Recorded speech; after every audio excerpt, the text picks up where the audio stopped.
Subscribe करे खातिर लाल button दबाई और भोजपुरी के ताजा अपडेट पहले पावे खातिर घंटी वाला बटन दबाई।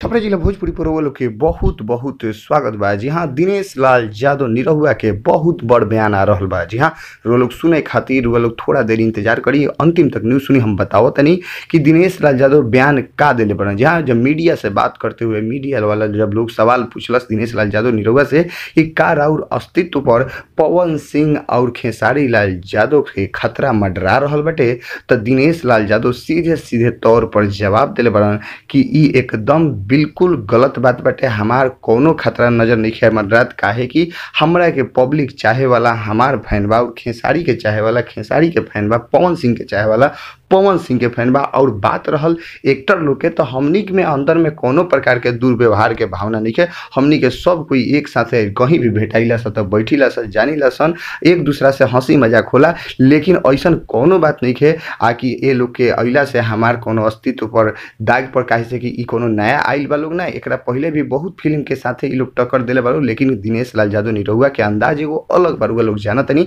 कि उनकर एक्टिंग में जितना दम बाटे, शायद भोजपुरी इंडस्ट्री में इनकर जोड़ा लगावे वाला हीरो लोग और कमे वालों, लेकिन फिर भी खेसारी लाल यादव और पवन सिंह के बात पर दिनेश लाल यादव निरहुआ कहलन कि ई सब लोग हमारे भाई समान बाटे, ये लोग से हमरा कोनो प्रकार के दिक्कत नहीं है, और ना ही ये लोग से हमरा अस्तित्व पर कोनो खतरा नजर आ रहा बा। काहे से कि हमार चाहे वाला लोग हमरा के चाहत हटे, वो लोग के चाहे वाला लोग ओकरा उन्हें लोग के चाहत हटे। ऐसे ये लोग से हमरा कोनो प्रकार के दिक्कत, कोनो प्रकार के परेशानी, कोनो प्रकार के कष्ट नहीं है। और वो लोग समझ सकता नहीं कि दिनेश लाल यादव एगो अच्छा अभिनेता बन। जी हाँ, भोजपुरी के ताजा खबर वो लोग बीच ऐसे ही ले आवत सन।